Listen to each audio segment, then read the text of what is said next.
Okay. Okay, so amazing. Um, Thanks everyone for being here, and if you're watching online. Today is the second session of the AAL MICS, which stands for AI Accelerator Lab. We're presenting the Major Innovative Constructive Showcase. And this is a recurring interactive showcase that spotlights breakthrough work from founders and innovators in AI and adjacent creative fields, as well as budding entrepreneurs. So each session is designed to foster exposure, meaningful connections, and knowledge sharing, driving both the individual growth and collective advancements in the APAC innovation ecosystem. So I'm really happy today to have Allister here. So a very short and brief description of him from me. So Allister is an architect, BIM manager, technical lead, and a specialist in the AI and construction technology. And he's been a founder of ADDD, and he will tell you guys more about it. And he's recently a keynote speaker in the UK and in an upcoming one in France as well, I believe, at the end of this year. And he's becoming viral on LinkedIn, and we were just talking about that before the recording started. Hi, Alistair. Thank you so much for being here. Yeah, no, it's great to be here. So yeah, I'm not sure. Yeah, but being viral on LinkedIn, I'm yeah doing a lot on there to I suppose get the message out there. But yeah, need to work on that a lot more. But yeah, it's really great to be here, and yeah, looking forward to the session today. Right. Yeah, I'm really looking forward to this. So right now we're gonna start like a 10 minutes chit chat, and then we're going to go into a 20 minutes MICS time where you will be able to share a screen and then discuss present what you have got recently, what you're working on, and then it'll be 15 minutes of one-to-one discussion, and then we will end with live audience Q&A. So, Excellent. Alistair, what's been up? Where are you based, first of all, for those who don't know? And I think a lot of our audience today is dialing in from Hong Kong, from Shenzhen, from Macau, and Yeah. basically our audience is from the APAC side. So, where are you based in right So I'm based in the UK, just outside London, near Winchester, and in the south of the country. But now? yeah, a lot of, I go into London fairly often to meet with clients and things there, which is quite useful. And yeah, the event that we've got later in the year, Release AEC, which is a new event, and it should be really interesting because they've got a completely different way of essentially. Sharing new tools that are out there. That's something I'll speak at. I think it's November 27th in Oh, Paris. So yeah, quite a central location to be able to get to these things. And yeah, that's that's one of the events I'm really looking forward to. that's super cool. And what does your daily life look like now that you're a founder of your own company and you're an entrepreneur? What does your daily life look like? Yeah, that's a really good question. We just talked about this just now. Is like we spend a lot of time essentially marketing what we're doing because we're trying to get to a larger audience, and a lot of my time is kind of create something, whether it's a piece of work, a consultancy work, or whether it's my reports into generative design and reviewing software. And I can go into more detail, but basically it's kind of creating something and then creating content to share that to a wider audience. So on LinkedIn, I've got a YouTube channel and also Instagram as well. And yeah, so day to day, I suppose there's three things I kind of do. One is looking at the ad marketplace, which is meant to be a central resource for everyone to find software for architects and engineers and construction professionals to use. And that's online, and it's a free resource at the moment. It's an e-commerce marketplace. The idea is to allow software to be sold through there. And we are selling some software through there, but I will show that to you a bit later on. So working with loads of software companies and talking to them, finding out what they're building, discovering what's new out there, and essentially trying to get them on there. That's part of what I'm doing on a day-to-day basis. I am doing reports and reviews of software. I'm going to have a deep dive into that today. And that's again trying to create resources for the wider audience to understand what's out there and try and distill it into something sensible and useful and Mhm. helpful because there's so much stuff out there that it's quite overwhelming. So I'm trying to help kind of Mm, go, okay, do you want to know about generative design? Here's what you need to know. And that's mm, been really rewarding. And then I do consultancy with architecture firms predominantly around technology, digital adoption. I'm just doing a project at the moment where we're doing a whole, what they've called a technology blueprint for the whole three offices Mm, across the world, where they wanted to essentially go from where they are, which is not that effective or scaled for how big they've grown now, and just saying, okay, we're going to look at everything from hardware, software, infrastructure, data, processes, workflows, and putting together a complete strategic package for them to go, okay, this is where we need to go now, and this is how we do it. So that's been incredibly rewarding, mm. and it's something that I'd like to do more with more practices. So that's yeah. So as I say, the next step from that would be kind of trying to take bits out of that and create marketing content, which then tries to share it for a wider audience. Yeah, sounds like a plan. And I suppose it's really important for these AI tools to be reviewed by some expert, not just someone who doesn't know the industry well. It must be reviewed by someone like yourself with what you said in the LinkedIn post, even though you don't look it, 25 years of industry experience. So I guess that's why it's working. So I have another question. Um, so what is the vision and what inspired you from the beginning to start this new venture? Yeah, that's a really good question. It's really hard to answer as well because they say when you start a business, what's your mission, and you've got to define it. And I think I have defined it. So essentially, the Mhm, mission is to help predominantly architects, because mhm, that's my background, to be mhm, better, faster, more productive, more profitable, using new technology to help them do that and move them forward. mhm, And that's kind of the mission essentially, and what I'm doing on a day-to-day basis is trying to, whether it's with the marketplace being a free resource, or whether it's with consultancy work being obviously paid things, it's about actually saying what technology is out there, what are you using now, how can we augment mhm, that, how we can update it, and really push it forwards. And you asked a question about AI in there, and I missed it. What was that? What did you want to know there? mhm. Um, what is it that made you decide to go on to this venture? It's basically a career pivot, isn't it? But I think you mentioned it. I actually didn't say the word AI, but I think of course it was intended to bring back into the topic of AI. I think you mentioned it. Like this is your vision to change things, to make the workflows better for architects, to allow them to see there are better ways to do, well, newer ways, let's say, newer ways to do things, and there are alternative strategies and solutions. Um, Yeah, yeah, I think perhaps we will go a little deeper into that. I would love to dig a little deeper into that. Perhaps like did something happen in your personal life at some point that you maybe it's around a year or 2 years ago, right? When you yeah, decided to move into this, like because previously you were a tech leader, BIM manager, and you made this decision to start this completely new thing and be your own boss. Actually, yeah, would you mind telling us more about that right now? I yeah, was yeah, gonna yeah. leave it yeah, but no, please, I'm actually very curious to know now. Yeah. Okay, so that's a very good question. So, to give you a bit Mm, more backstory, so I am an architect and had a mm, normal architect career for, mm, 5, 6, 7 years, and doing kind of school design and public buildings, working in local authority. And over that period of time, I got more invested with Revit and BIM, and was part of kind of the early BIM um, pilot projects in the UK that were being run, BIM and a whole level two program and all of that sort of mm, stuff about 12 years ago. And I then moved more into that BIM management role, working in multidisciplinary environment, and I did a master's in BIM. And I think this is one of the key things. So I did this master's, and part of it was talking about essentially how technology fits into the construction industry. And we mm, had to do a paper every week, basically, on a different subject. And I was doing, all these different papers on, technology, not just BIM. And my thesis was around data-driven design. And I interviewed a whole load of innovators in that area who were building tools, software, using scripts, Dynamo, mm, Grasshopper, and that sort of things, and created this, document. And from there, I started to collate all this new software into a database.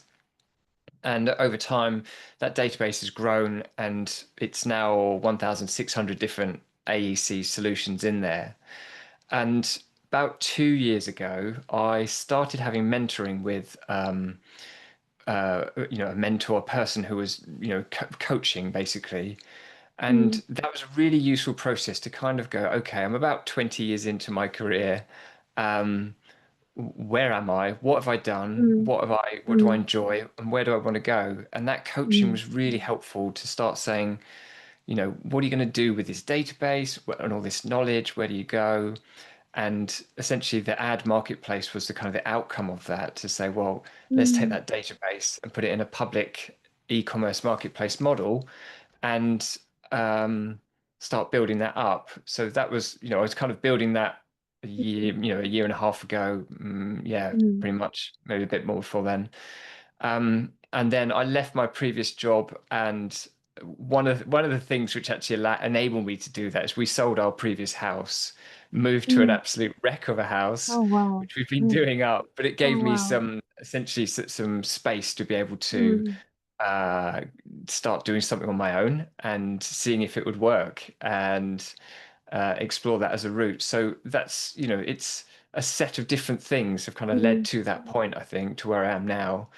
But I yeah. suppose over that period, it's always about discovering the new, finding out what's out there, and Mm, really trying to say, okay, how do we apply this back to practice? And we're at a unique period of time, I think, at the moment with AI, new software, new workflows, and technology, which is fundamentally changing the way we deliver what we do. And that's incredibly exciting. So that's essentially why I'm doing what I do. that's fantastic. That's actually very courageous of you to have made that pivot. And I didn't know about that detail there. It just makes it more interesting. And also, I really think it sounds like the beginning of a success story. I mean, I've read a lot of biographies of successful founders and how they have started. And some of them have started with selling a house, some of them have started with Yeah. um, quitting a job or doing three jobs at the same time. And Yeah. it has got to be hard at the beginning. It's almost like part of the formula. This is really Mm. interesting. And yeah, I think you're very qualified to review all the tools. You have so much industry experience. Speaking of which, now's your show time. In the next 20 minutes, this is your time to show us what you're working on, what you're excited about. So we're gonna Okay. be listening to you. Yeah. Let me share my screen. Just bear with me one moment. Um, Sure thing. I'm going to do the whole screen here. And right, can you see that okay? Yes, perfect. We're reading My Journey. Yeah, great, perfect. Okay, so okay, yeah, I'll go through this fairly quickly, and so it's hopefully keep it kind of pacey. So we've already talked about this. This is where I started, normal architect, Mm, BIM manager, head of technology, and this is an interesting role where I was looking at everything from hardware, software, infrastructure, processes. I know how to network a computer. I know how to look after the phone system in an office now, and lots of very kind of mundane things essentially. And then from there, I moved into a role where I was a BIM manager, but essentially we were doing software integrations. So the role I think is more as a kind of software product manager, where we were looking at creating Revit plugins and integrating existing software together and building new tools and configurators. And then yeah, I've set up at the end of 2023, and yeah, started on my own and been doing that since, which has been really great. Um, and yeah, been learning a lot over that process. So we've already talked about this as well, but the mission is about better, faster, more profitable. I like the last one. There's like more profitable, more sustainable, more productive. Whatever that aim is, essentially, that for kind of my customers, my clients, is like, what do you want to try and achieve? We can try and make that better, and it may be using AI, or it may be using a range of different tools as part of their existing tech stack. But yeah, the aim is to be, save time, increase productivity, and help to stay competitive. And architects are saying to me, there's so much technology going on at the moment that it's quite overwhelming. And I like to think I'm kind of there to help them with the overwhelm and try and manage that for them. And this is the database I've got. So it's essentially an Airtable. And every time I see new software, I've been putting it into the Airtable, and it's got 1,600 different pieces of software in there. It's all categorized. So these are the generative design tools that are in there. I think there's about 32 tools in there which are around generative design, all of them doing something fairly different. And we'll go into that in a bit more detail.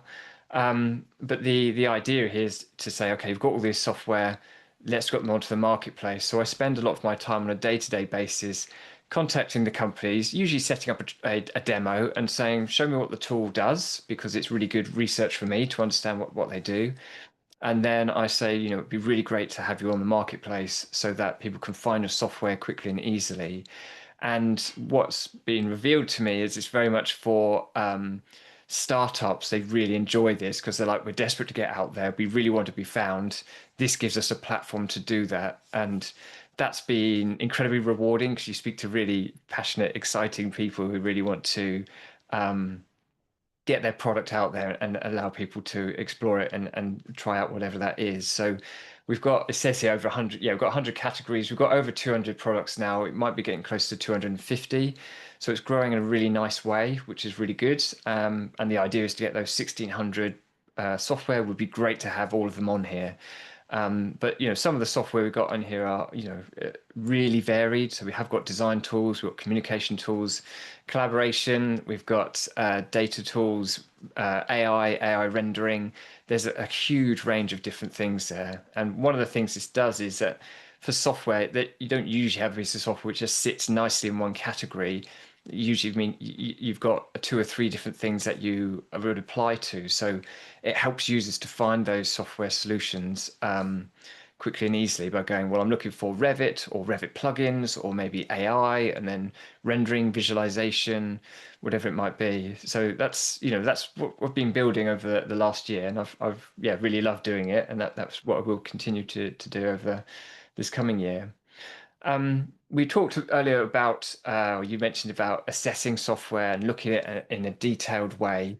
And one of the big things I found last year was that people are really interested in generative design, particularly architects, because there's a lot of generative design tools coming out, and it's quite an unknown area. And I thought, well, okay, I'll take a look at all those 30 tools and I'll try and explore all of them and build that into a report. So this is kind of me just kind of talking through generative design and what the kind of the issue is that it solves. So many architects do feasibility studies. It's a crucial part of their work, but they're usually very manual and very laborious, and it involves a lot of counting rooms, counting areas, massing diagrams, 2D plans, moving shapes around things. And actually with AI, with computational design, with algorithms, we have the ability now to create or use software that can then you can modify in a granular way using specific constraints to say what you want your output to look like. So the idea is to try and increase the speed and quality of those feasibility studies. So Anthony Hulk, who's obviously works for Hyper, his kind of definition is that generative design can start with design goals and then explore innumerable possible permutations of a solution to find the best option. And this is really great description of what generative design does. And in a way, it's useful to kind of take it away from AI in a way, because generative design is essentially algorithmically controlled. You put the constraints in, you tell it how you want it to perform, and it gives you those outputs. Whereas AI is obviously going to be a lot more it's going to come up with its own solutions, and those constraints are harder to manage. Some of the tools do have AI built into them in certain ways, but typically generative design is about having that granular control over it. So the idea is it automates feasibility studies, generates loads of options that you want, and then you can filter down from there. You can put those constraints in and you can optimize against them. And crucially here, going back to my thesis about data-driven design, is you can get data-driven insights out of this software. And they are all progressing in their maturity now. They are at different levels, a lot of them, but some of them are very mature, very useful, very helpful. Some of them are obviously in a mid stage and some are at earlier stage, but they all are starting to kind of get to a point where they are helping architects predominantly to make better decisions. And one of the things to mention is also about the fact that a lot of these generative design tools aren't necessarily being used solely by architects, but they're being used also by real estate developers and kind of clients, essentially, to look at their sites and understand them. So from an architectural point of view, there's a question about, do you not adopt them and let your clients adopt them and they tell you what to essentially put on the site? Or do you adopt these tools and become more empowered to help your clients to make better decisions? And that's a key question I think there is for architects out there. So these are some of the tools. I tried to kind of identify the ones that had a bit of AI inside them, and I'll start to use that. So Finch is a very good example of this, uses AI within it to generate automatic layouts within Revit and within its environment. And then other tools have got kind of other aspects to it. So as I say, why this is important, data-backed results is what we want to do, reduce rework and make design better, make design more enjoyable, use these tools to kind of really spend the time getting the design right rather than counting and doing those manual things. And the aim for architects should be at, say, well, we can do a feasibility in half a day rather than 2 days. That means we can do 4 feasibilities in the same amount of time we could do one, for example. It can augment their existing workflows. So the idea is to try and make greater productivity gains, which is what we want to see across the industry. And as I say, the way you use these tools is obviously you can have a site, you define the constraints on that, whether it's height, the zoning kind of requirements or performance, or it might be the unit mix. You can then define those things, generate multiple designs with that, and then filter and analyze the solutions that you get out of it. And tools like Autodesk Forma are really helpful because they allow you to start doing sustainability analysis, noise analysis, computational fluid dynamics in those models within one environment, rather than having to take it out, put it somewhere else, or giving it to a consultant to do that. So if it informs the way that we work as architects, it's got to be a win-win kind of situation. And then you can obviously present that back to clients and they can, gain the benefit from that. One of the key things that this all came from was a project at a previous employer where we looked at 4 generative design tools. So ArchiStar, Schema, SpaceMaker, which is now Forma because that's or Autodesk bought it, and SiteSolve as well. And you can see what I was doing here was looking at creating an assessment criteria using Power BI to illustrate the outputs, and then testing the software as well. And then we did an integration project where we took ViewCity, which is an urban planning tool, integrated it with SiteSolve to generate designs, and then brought that all into Revit. And we had all of the families of the unit types in Revit. They could populate that model, and you could create a very detailed model in a matter of minutes from this integration. And these are the opportunities that we're starting to see out there, where you've got all these different tools and you can start to combine them together with this technology. So yeah, and in terms of the business case for architects, I think it's a no-brainer really with some of the tools that are out there. Do faster work, save money internally, reduction in rework, get rid of design errors, increase in revenue because you could take on more projects, and differentiate themselves from from their competitors essentially as well. And I do see that most likely younger companies and startups in the architectural space will start looking at these tools and implementing them from the day one that they start. And I've had someone contact me over the weekend saying, I'm going to start a practice. I want to use data-driven processes. What tool should I be using? And that's a very different place from when I started out. And when we thought, well, start a practice, what we do? Oh, we just need Vectorworks or ArchiCAD or Revit and Adobe, and that was kind of it. That would deal with most of your CAD, BIM, and graphics requirements. Whereas now there's a whole plethora of different tools that you can use. So One of the things about this is that we had all these tools, and I was really keen to review them and use a methodology for that. And there's a piece of work called the Future AEC Software Specification, which is online, and that document essentially outlines all of the requirements for software going forward. And this was a response from Autodesk, the letter to Autodesk about 3 or 4 years ago, where architects in Scandinavia, Europe, and in the US said, look, Autodesk, you're not updating your products. They're not moving forward, i.e. Revit, and we really want better tools. And Autodesk, it appears, we're kind of like, yeah, that's all fine, we'll do something, and then have done nothing. So a lot of these tools are coming out, which are actually a response to that. And the future AEC software specification is a criteria that they can follow in terms of how they build their tools. And I use that to create essentially a quantitative scoring approach to those tools, so I can score them and say, how does it work in terms of automation and intelligence, like here, deliverables, access and data. Can we score those? Give it a weighted scoring. So at the bottom, you can see there's all of those scores, and on the left, it's got red numbers where you can apply a weighting to those. So if offsite construction is really important, then you'd update the MMC and design for manufacture and assembly one, and then drop down another one. So you could weight it and skew it to your preference in that way. And this was been really valuable. And this is what I used for the 30 different tools.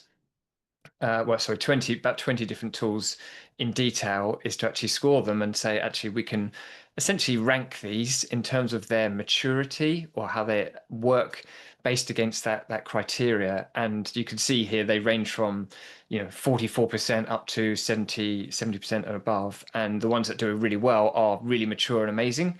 And the ones which aren't doing quite so well, I think, are either younger, less mature, or they're a bit older and they've fallen behind slightly.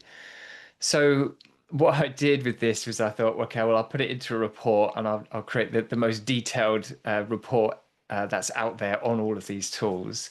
So there's 32 different software. 21 of them I've looked at in detail and scored qualitatively and quantitatively, and talked about their capabilities and the limitations to those as well. And this report I released a few months ago.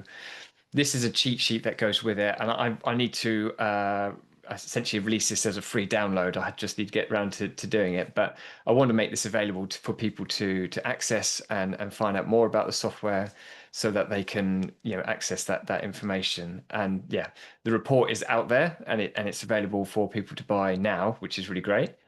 And then as part of this, I suppose there's two things to mention. There's something about workflows and how we link all this software together, and where they sit in terms of the work stages. And there's also how some of these tools are what I think we're calling, or I'm calling, BIM 2.0 tools. So some of them are not necessarily generative design tools, they are early stage design tools. So Arcol, which is on the screen here, Motive, Snaptrude, Hypar. There's some really new tools which are coming out, which are going to, I hope, replace SketchUp, because SketchUp's such a dead end in terms of what it does for people. These tools are coming out and saying, actually, we can manage data, we can integrate with Revit, we can use AI, we can start rendering better, we can start doing much better things in terms of presentation and communication. And there are some truly exciting software options coming out. So that's sort of like one of the big next steps at the moment, I think, is a lot of them have kind of been launched in the last couple of months. So like I say, Snaptrude, Motive, Hypar, and Arcol are kind of the key ones. There's another one I can't remember right now. And yeah, looking at these in terms of workflows, and then look at these in terms of like cost of those workflows. So I did these diagrams basically saying, if you have Revit with Plan Finder and Revit again, this is how much it's going to cost on a maybe per user per month basis for these sort of tools. Or if you're using a workflow where you maybe Snaptrude to Revit and then Plan Finder, you can start to see how much this may cost. And so much software is based on software as a service now, that it's quite good, because you can start to spin up these tools, use it, and then turn it off again if you don't want to use it anymore. or you can manage your costs a lot more effectively with them. And that's going to be a key thing as we move forward, is that so many of these tools are coming out. It's impossible to obviously trial all of them and understand them all, and also manage all of the costs behind them, which is partly why I've done this kind of report. So yeah, this is all online on the ad marketplace. And one of the interesting things about the marketplace is it allows you to sell things through there, and you can sell essentially anything you want.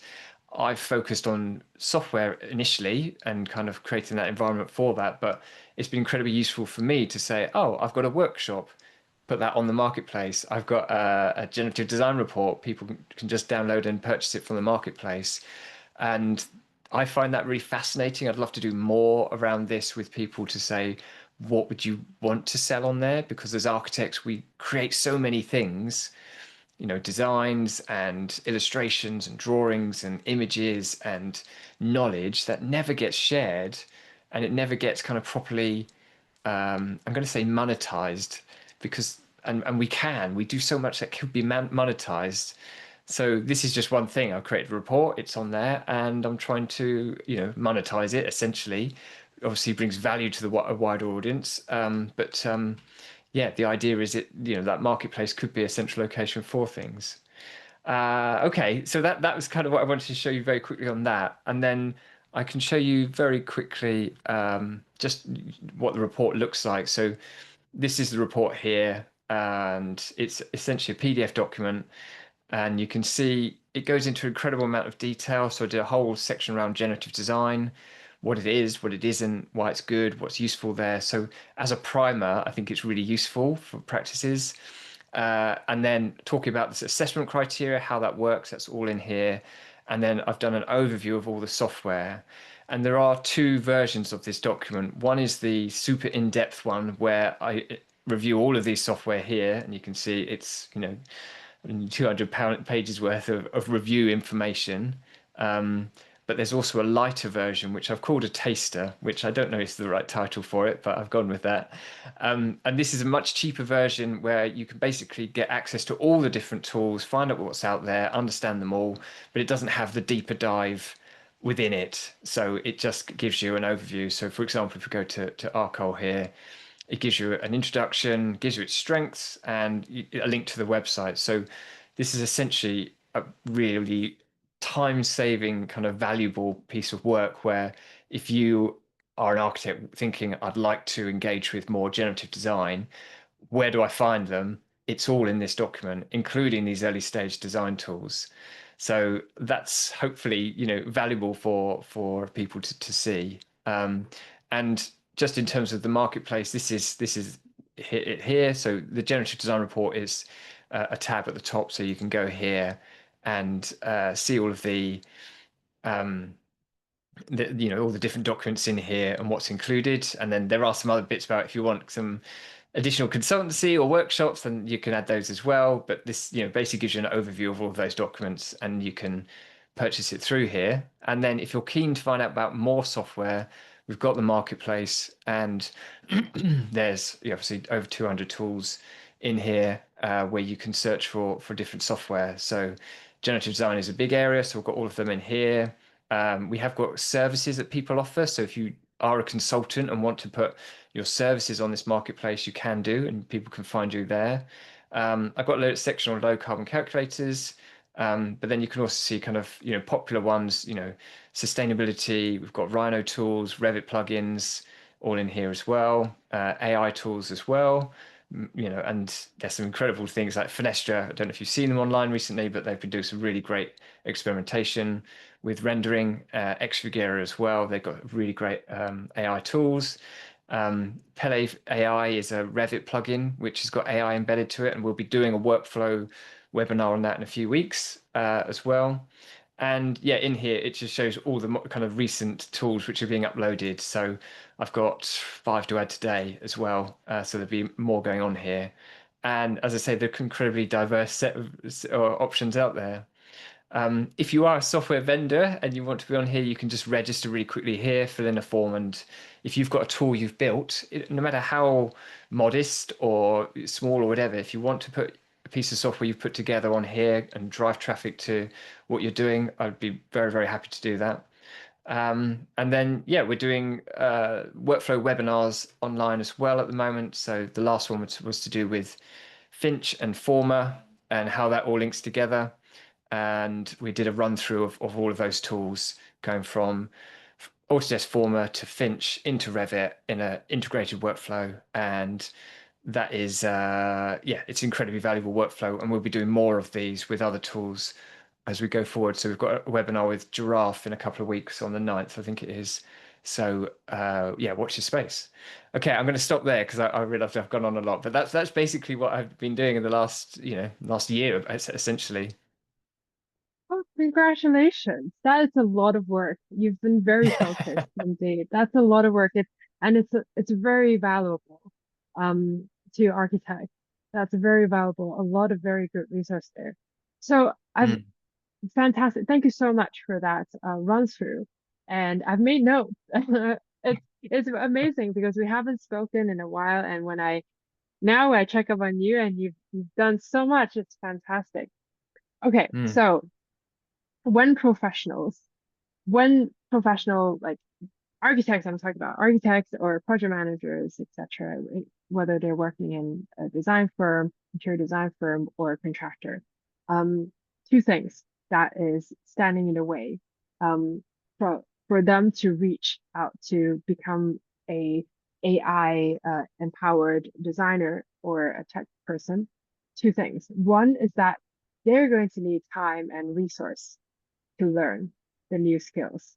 There is yeah, inevitably a learning curve. There are some software out there that has a lower barrier of entry, let's say. But for yeah, someone who hasn't even picked up Revit yet, is going to perhaps struggle just a little bit more with using one of those Revit plugin tools, as you can imagine, um, than someone who's already a BIM manager, let's say. So I think that is the first obstacle. And for the second obstacle that a firm is going to encounter is that someone from the admin or from the HR is first going to look at um, their funds, like the money they invest in headcount versus the money they put into software. So they're coming from two different accounts, and they're probably yeah. going to turn to you and they're going to ask, Alistair, tell us the ROI exactly if we start using this tool. Please tell me you've encountered this because this is very often something that's been Mm. asked in my face. So I guess the question is, do you think that is also happening? Like, are you experiencing those? Is the industry encountering these challenges? And what should we do about these two things? One is that they're going to need time that they may not have enough resource or time. Like the company needs to put man hours on letting them try these new tools, right? And the second thing is also relevant. What about ROI? What do you say when people ask you about it?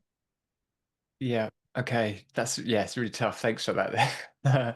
So just on the first bit around Mm, Revit and I suppose competency with software tools and understanding the amount of them. So yeah. the um I think the ultimate aim of a lot of these tools is to take Revit out of the equation to a let's say take Mm, 30% of what Revit does and get rid of mm, it. We there's an issue with Revit coming up in 2027 where Autodesk are mm, going to get rid of 2-for-1 licenses. So it means if any architect has got Revit licenses and they bought them around the time of COVID or mm, 2022, they would have bought most likely 2-for-1 licenses. So if they've got 15 people in the office, they would have had 30 licenses. And that's been really great because it's allowed them to have, a greater number of right. licenses. That's going to go. Autodesk are going to put up prices because they do every year by at least 10%. And you're also going to have to pay twice as much for the same number of licenses, which means practices will go, well, we can't afford that. We'll downsize. And then they will say, what about the other tools that can do this instead? And that's Mm, where the BIM 2.0 software is going to come in, where it's Hypar, Snaptrude, Motive, Arcol, mm, and they will. One of the things they're doing is creating software which is easy to use mm, because it's web-based. They know if it's not easy to use, no one will adopt it, and the interfaces are going to be much, much better. And they're also cheaper because they are startups and early stage. They want people to adopt it. So at the moment, they're not charging a lot of money for what they're offering. Mhm. So there's an incredible opportunity to essentially start using these, get ahead of that Autodesk issue, and explore these amazing tools. And then, like I say, use early stage design tools, BIM 2.0, generative design. And then later on, when you're kind of much, much more certain, then start using Revit. Hopefully, there'll be a better tool than Revit in the future, but Mhm. we haven't seen one yet. So it's most likely it's still going to exist. But if you can reduce your reliance on it, that's going to help. The other question about you talked about HR and people making that decision about which tools to use. I'm essentially putting myself in that position saying I will help practices do that and allow, say, where are you now? Let's look at your workflow Mhm. and start to help them with that. And there are others in this area as well, but Mhm. not too many, but there's not that many. And I don't think there's many people with the extensive knowledge of software tools that I've got to help them. Mhm. So like I said, on this project we're doing at the moment, we did this technology blueprint. We did interviews Mhm. with at least 30 people of the company and identified all the gaps in their software. And then I was able to go, oh, you could use this here, get rid of that. That's really expensive. Adobe, Autodesk, etc. Plug in another tool here. You've got a really big gap in terms of project management, all these things. And I can use my database and my knowledge to actually infill all of that and put people practices in a better place. The Mhm. next question about return on investment is a massive question. Mhm.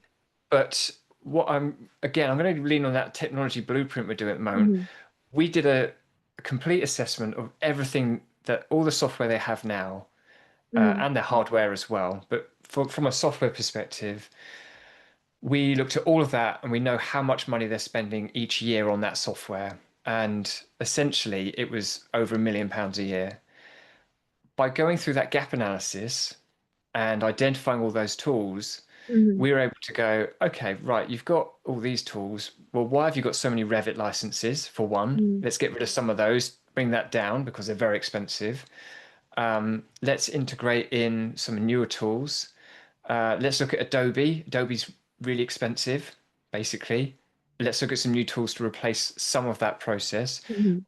I'm aware that some of the things that they do is quite unique. So what Revit does is quite unique. What InDesign does is quite unique. Mhm. But what Photoshop does and what maybe Illustrator, but there's other tools out there which you can replace them with, basically, which Right. are faster. And one of the main things about new tools is they're web-based, which makes them collaborative. So InDesign is a real problem because you Mhm. can't collaborate on that document. I mean, I Mhm. used InDesign at university, and that was 25 years ago, nearly 30 years ago, and InDesign hasn't changed. And it's a bit mad that we're still using it, but there are better tools now. So in terms of that ROI, we looked at all those tools, and then we've done essentially three different options, done a sort of a small, medium, and large in terms of the software stack they're using. And even in the Mhm. large kind of what we call the ultimate software stack, that's cheaper than their existing technology spend Mhm. because we're able to rationalize it and take out those inefficiencies. So I'm hoping the software is essentially as a tech stack is cheaper and it will be Mhm. more collaborative and it'll be more data driven and it will lead to better outcomes. So that's kind of where we are, I think, where I see us kind of being. And yeah, that ROI, I think we're going to be able to demonstrate that in that respect. Fantastic. That's a very good answer to those two very tough questions. I'm very impressed. Um, you mentioned about the assessment criteria that you made, and I think that is very impressive because, like you said, not a lot of people have the unique combination of expertise that you hold.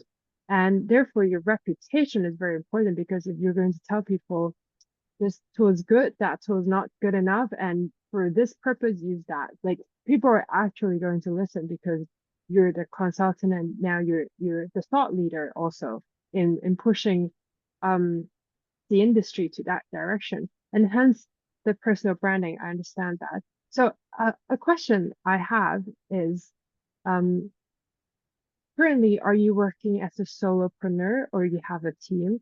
And how do you imagine scaling up if this is something within your intention? If you intend to scale up, what are your next steps basically to do Yeah, wow, they're tough questions.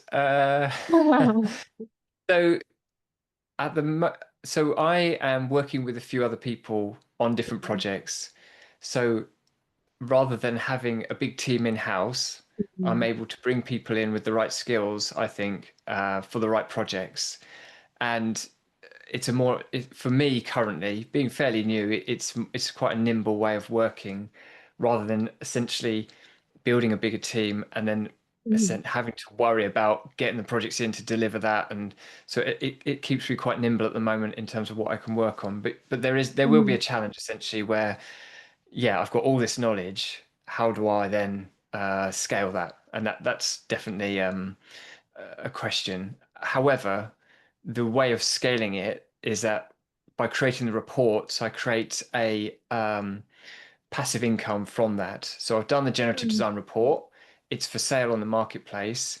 It's going to cost people, architects, a lot less than if they'd paid a consultant to do that.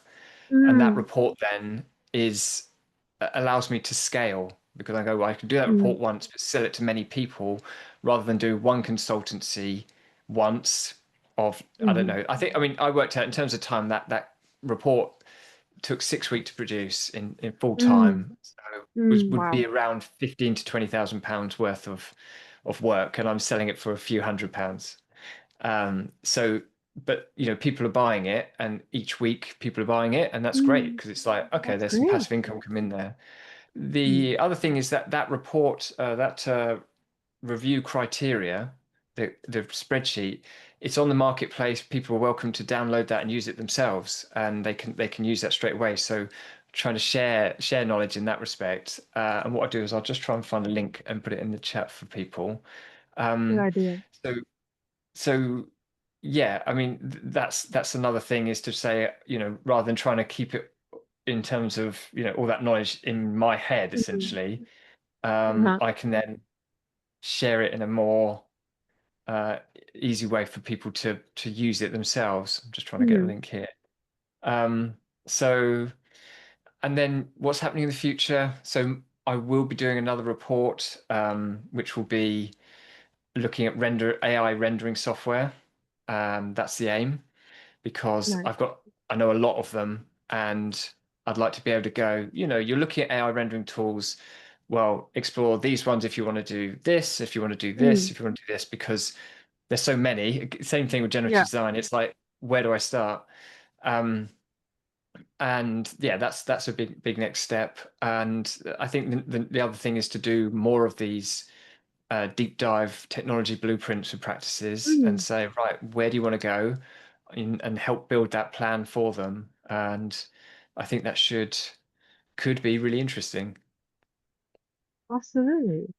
Um, Thank you for sharing the link. Okay, so three rapid fire questions and then from me, and then we will move Okay. on to the live audience. These Yeah, yeah. questions are are more casual. So, okay, number one, how did AI change your career trajectory? I think I think it's just it's enabled me to do stuff as an Mhm. independent consultant person, Mm, organization, that 20 years ago, what I'm doing now wouldn't have existed. And AI it means that we're in a very different place right now, where the technology is constantly adapting, updating, and changing, and that's great from a professional point of view, because I get to say, well, mm, I'm trying to keep on top of this so you don't have to. So I think that's probably where it's come into it. And then just in a day-to-day way, I mean, I use ChatGPT constantly. I've got an AI note taker. We're all using different AI tools to help us kind of streamline the way we do things. And Mm, I genuinely really enjoy that because it's discovering what's new out there and testing it out and seeing how it helps. fantastic. I resonate with that a lot. Second question. If you can build ad again from the beginning, what advice would you give yourself? Yeah, it's a really good question. I think um yeah, okay, I know the answer to this now. So I think it's when I started, I think I was like, I think this is really interesting, and I'll Mhm. tell everyone what I think's really interesting. But over Mm, time, I've discovering more about what that it's really important to understand what people find interesting and deliver them value with that. So I wish I'd mm, started out and gone, what do architects really want to know about? Because they don't necessarily want to know about everything or what I mm, find interesting. They have specific mm, pain points and they'd like mm, those solved. And I think by identifying that, and that's actually where social media has been really useful, particularly on LinkedIn. mm, Create a post saying, this looks really interesting. I think this is really interesting. And people will go, no, I'm not interested in that. And it will tell you straight away, okay, people aren't interested in that. Because when I did the list of generative design tools, I got like 15,000 likes on it. It was like, okay, yeah, this is sorry, impressions. This is a really mm, interesting. People want to know about this. So it helped guide me and say, okay, I'm going to do that deep dive into it. So I think probably most business experts know this from the outset. It's just know what your audience wants, and then mm, that's what you need to work to. And I probably spent a good 6 to 8 months trying to do something that architects mm. weren't that interested in. Okay, got it. Um, I'm gonna take that advice myself. The third, the third question and the last one from me. Can you please use one word to describe success, and it should be your own definition, Sorry, describe my success. or what does success mean to you? What does success mean for me? When I read, yeah, when you said that you sent this over before, and I was thinking about learning. It's about learning. I Mhm. think if I'm Mm, learning, then that's where that's good. I think that mm, if we stay still and don't move mhm, forward, that's a problem. I think so. If I'm mhm. continually learning, I think that's me being successful. So that's yeah, I'm gonna go with that. Nice. That's a refreshing one. I haven't heard of that one. That's really nice. Okay, thank you. Okay, so now I'm gonna stop being selfish. I'm going to allow the audience to ask questions if there are any. So please welcome anyone to ask questions to Alistair. It's a valuable time now. Hmm. Hello. Hello. Hi. Uh, I saw you have studied a lot of generative design tools, and I'm sure you are very familiar with the workflow. But I want to ask, like, are there any common misconceptions from people that have towards using the generative design tools? Like, for example, I know like some people have commented like using AI tools in design will make the result very generic. And how would you respond to some of those misconceptions? Or had you ever encountered anyone that is really reluctant to using these tools? Yeah, I mean, yes, it's a really good question, and there is a reluctance. I think there is a reluctance amongst architects to use these tools. I think there is, and which is why I mentioned about developers. For a lot of these software companies, are their key clients because they're going, architects are hard to sell to. Let's go straight to Mm, developers, and developers are like, yeah, it's a no-brainer. We will use this tool, and that that will help us do what we want to do because what they want is essentially just massing. It's like it's blocks, it's massing, and mm, it gives them a number of units they can fit on a site, number of parking spaces quickly and easily, and they can go, yeah, it's a viable site, or no, it isn't, and it's saved them a load of money and hassle essentially. So mm, but for architects, there is a reluctance there. I think there's a piece of work I need to do about this is why the adoption of technology is so hard with architects, specifically because I've spoken to like 400 construction technology software companies in the last year, and they all say the same thing. Selling to architects is really, really hard. So much so that a lot of them just stop doing it and move on to a different client type. So Mm. I think there's a I'm going to say probably a cultural problem with maybe how architects perceive technology and the Mm. adoption of it. And would like to think that the more we use them, the more we demonstrate the value of them and the maturity of those tools will help because there's no doubt that some of the tools weren't that mature 2 years ago, but now they're pretty some of them very mature and very, very useful things to use. So Mm. yeah, so I would say that. And I think, just for architects, it's kind of perverse that we're like, we want to design the most innovative building in the world, but the way we do that is very manual, laborious, and kind of slow. And it's kind of like, well, why are those two things not linked together? If we want an innovative Mm. building, we want an innovative process to build that, I think. Mhm. Thank you. Yeah, thanks for the question as well. That's Mm. yeah, a good one. Are there any more questions we'd like to ask Alistair? Please do feel free.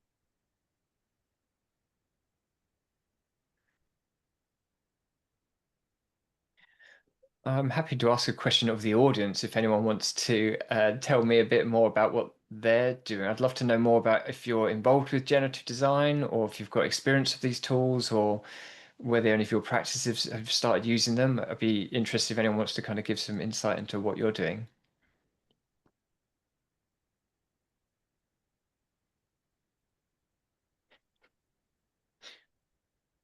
I know it's tough to I can talk. say something on this area. What you mentioned before about adaptation of a new tool, that's a big one for me. Mhm. I work as a head of digital technologies right now, and around Mm. 1 year and a half ago, we started integrating Forma into our workflow, Yeah. which for me was a very, or for me is a very powerful tool. Mm. But normally it doesn't matter if it's the beginning of the project or whatever, we are so much under time pressure. And if people have not used it in the uni time, it's Mhm. difficult for them to adapt it in project time because people will tell me, sorry, I'm using a Rhino Grasshopper for the last 12 years. I'm faster. Mm. I have my own workflow. I can calculate with my own script. And some of these new tools, I'm waiting for a new generation to come out of university that they Mhm. played with it and see what they can do, because I think at that time you can see it perfectly. Um, the adaptation of them is a big thing in architecture studio. There are a lot of tools. I like a lot of them, but I cannot force people to use them too. Yeah.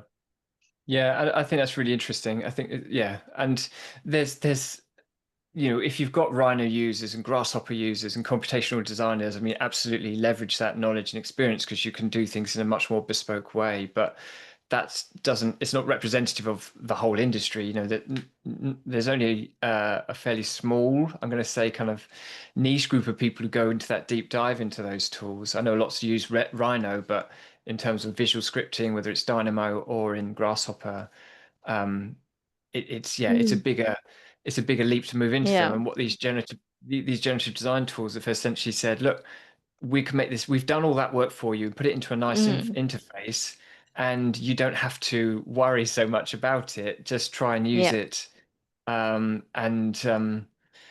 that can essentially it just makes it easy. I'm trying to think of a good analogy, but essentially they've packaged it for you so that it's not difficult. Whereas, with visual scripting, it is just that bit harder, isn't it? Yeah. To create something that in that way, and it takes time as well. Yes, So exactly. Like it takes time. It really takes time. Like for me, I got to know Grasshopper from uni time, and yeah, I Yeah. would say this to people too. A lot of times that is easier for me to do my own script, but like yeah, Hyper, I looked into it. It's amazing. or some Yeah. other stuff. Yeah. But Yeah. Yeah, absolutely. Yeah. And I think that that's just looking at those tools and going, well, actually, where does it fit? So Hyper does something slightly different, early stage Mm, space planning. It's really nice and simple, essentially, with a nice light for AI in there to help people with their space planning. And I can see so many architects using that really effectively. Like in my last mm, office, we did loads of feasibilities, and it was essentially, here's the school.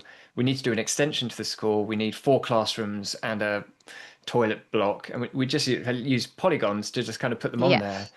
But yeah. with Hyper, you could do it so much quicker, simpler, nicer, and get more data out of that, and it'd be faster. I think it's a super simple tool, and the cost is like, I'm pretty sure it's like $15 a month, US dollars. It's hardly anything.